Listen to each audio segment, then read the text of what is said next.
안녕하세요 여러분, 돈 버는 얘기하는 챔입니다. 오늘은 우리 저번 시간에 이제 주식 얘기하면서 사업 보고서를 통해서 이 회사가 어떤 아이템 가지고 영업하는 회사인지 파악을 했었죠. 그러면 우리가 관심 있는 종목이 사실 하나가 아니고 여러 개를 좀 보고 있는 경우가 많죠. 그러면 이 종목들 중에서 과연 이제 어떤 회사가 제일 좋은 회사인가를 판단하는 이제 기준들이 있어요. 다양한 지표들이 있는데 이제 그 지표들을 어떻게 해석하실 수 있는지 좋은 회사를 고르는 법, 좋은 주식을 고르는 몇 가지 기준에 대해서 말씀을 드리려고 합니다.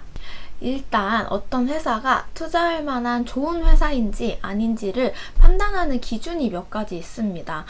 회사가 갖추면 좋을 덕목들이 몇 가지 있다라고 생각을 해주시면 편한데요.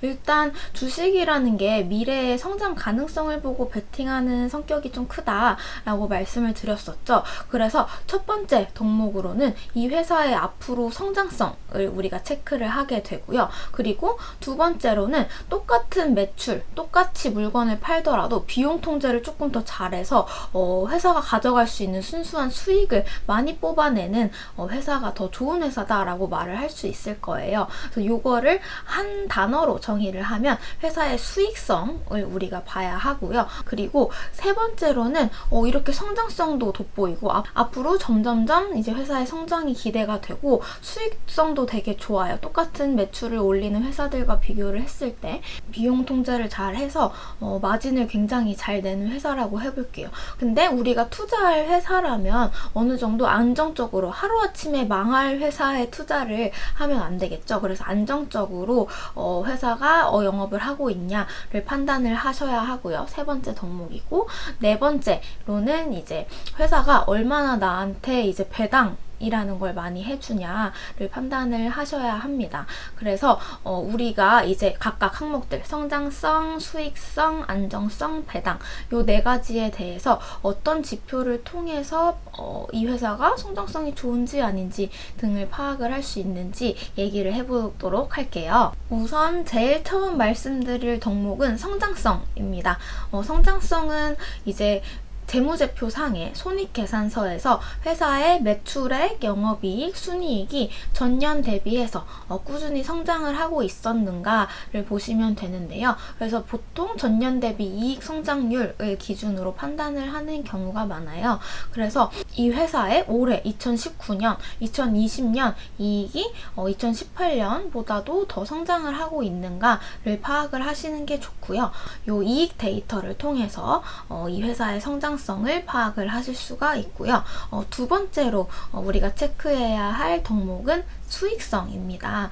비용 통제를 얼마나 잘했는가를 의미를 하기 때문에 영업이익률과 순이익률 두 개의 계정을 통해서 파악을 하실 수 있는데, 영업이익률이라는 건 영업이익을 매출액으로 나눈 값입니다. 그래서 매출을 100을 올린 회사가 영업에 들어가는 비용을 제외하고 남은 영업이익이 40이라고 해볼게요. 그러면 이 회사의 영업이익률은 40%가 되는 겁니다. 이 이익률 수치는 물론 높을수록 좋고요. 그리고 일반적으로 우리나라 상장된 종목의 평균 순이익률 이 10% 내외 정도다라고 생각을 하시면 되는데, 이 숫자가 업종마다 조금 달라요. 삼성전자와 현대백화점의 순이익률이라고 하면 두 회사가 속해 있는 업종이 다르기 때문에 기본 레벨 자체가 달라서 이렇게 다른 업종의 종목들을 비교해서 삼성전자가 현대백화점보다 순이익률이 높으니까 무조건 좋은 회사구나 라고 생각을 하시는 건 아니고요. 삼성전자의 순이익률을 비교하시려면 비슷한 IT 업종에 속해 있는 종목과 비교를 하시는 게 맞다라고 생각을 해주시면 됩니다. 될 것 같습니다. 그래서 이 회사의 수익성은 영업이익률과 순이익률 데이터로 확인을 하실 수 있고, 다만 이제 업종 불문하고 요 마진 데이터가 30-40% 가까이 나온다라는 회사는 그냥 어느 업종에 속해 있든 되게 뛰어난 회사다라고 생각을 해주시면 될 것 같아요. 보통 이렇게 마진을 잘 뽑아내는 회사들이 독과점 구조에서 영업을 하는 경우가 많습니다. 그래서 여러분들 잘 아시는 하이닉스 같은 경우가 과점 구조인 반도체 시장에서 영업을 하고 있는 회사인데요. 하이닉스가 한 30% 정도 이상, 30-40%의 마진을 뽑아낸다라고 봐주시면 될 것 같습니다. 그리고 세 번째로 우리가 봐야 할 덕목은 안정성입니다.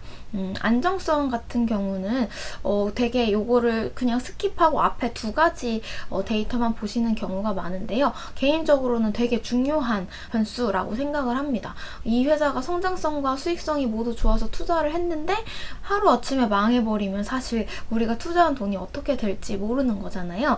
그래서 이 회사가 얼마나 안정적으로 영업을 하고 있나를 꼭 확인을 하셔야 하고, 요 안정성 같은 경우는 부채 비율이라는 데이터를 통해서 확인을 하실 수 있어요.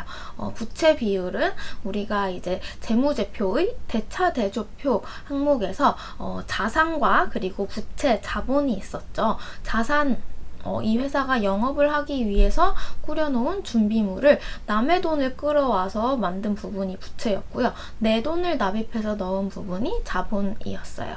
그러면 부채 비율은 요 자본 대비해서 부채의 비율을 의미하고요. 자산 200을 꾸리는데 남의 돈 100을 끌어오고 내 돈 100을 납입한 회사가 있다라고 하면 이 회사의 부채 비율은 자본 대비 부채 곱하기 100으로 계산이 되어서 100%의 부채 비율을 가진 회사다라고 생각을 하시면 됩니다. 이 부채 비율 같은 경우는 최근에는 일반적으로 200% 이하로 우리나라 종목들이 관리를 다 하고 있어요.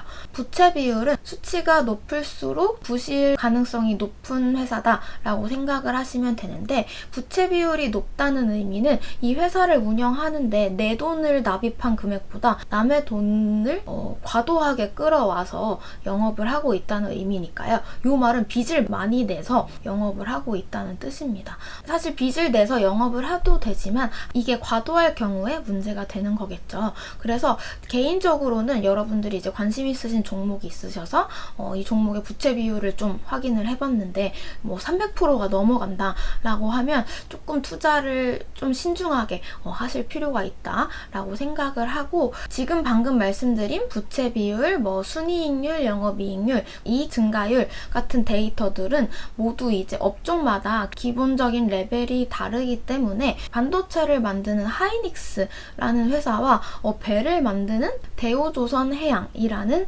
회사의 이 지표들을 다이렉트로 비교하시는 건 좀 바람직하지 않고요. 비슷한 업종 내에 하이닉스 같은 경우는 삼성전자와 비교를 하는 게 맞겠고, 대우조선해양은 비슷하게 배를 만드는 삼성중공업이라든지 현대중공업 같은 회사들과 비교를 하는 게 맞다라고 생각을 해주시면 될 것 같습니다.